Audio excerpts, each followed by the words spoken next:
धोरणाचा फायदा घेण्याचं आवाहन शहा यांनी केलं आहे।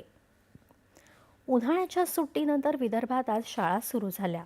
वर्धा जिल्ह्यातील 1457 शाळांमध्ये नवीन सत्राला आजपासून सुरुवात झाली। राज्यमंत्री शालेय शिक्षण आणि पालकमंत्री डॉक्टर पंकज भोयर यांनी साटोदा जिल्हा परिषदेत उपस्थित राहत विद्यार्थ्यांचं स्वागत केलं। यावेळी विद्यार्थ्यांना नवीन शालेय गणवेशांचं वितरण करण्यात आलं। यवतमाळमध्ये विद्यार्थ्यांच्या स्वागतासाठी आगळीवेगळी तयारी करण्यात आली। सुकळे इथल्या जिल्हा परिषद शाळेच्या विद्यार्थ्यांची गावकऱ्यांनी सजवलेल्या बैलगाडीतून वाजत गाजत मिरवणूक काढली। नागपूर जिल्ह्यातील शाळांमध्ये सर्व शिक्षकांनी विद्यार्थ्यांचं पुष्पगुच्छ देऊन जल्लोषात स्वागत केलं। विद्यार्थ्यांच्या स्वागतासाठी शिक्षकांनी शाळेच्या आवारात रांगोळी आणि आकर्षक सजावट केली होती। काही ठिकाणी विद्यार्थ्यांना मिठाई देऊन त्यांचं स्वागत करण्यात आलं।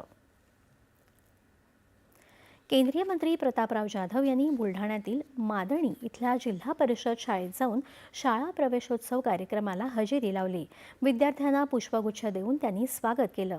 त्याआधी प्रतापराव जाधव यांनी बैलगाडीचं सारथ्य करत विद्यार्थ्यांना शाळेत आणलं।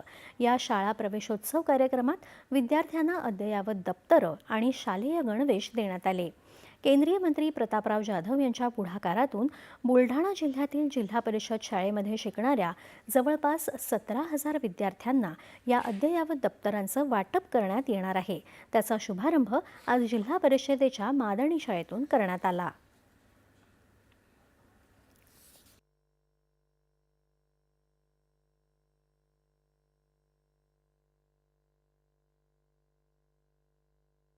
आज मादणी गावच्या सर्व विद्यार्थ्यांचं आम्ही स्वागत केलं।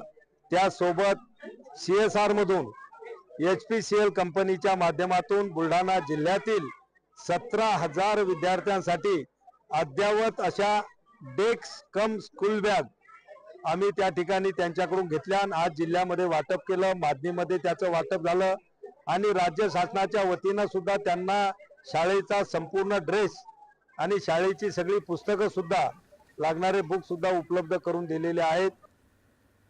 भारतीय जनसंघाचे संस्थापक अध्यक्ष आणि शिक्षणतज्ञ डॉक्टर श्यामा प्रसाद मुखर्जी यांची आज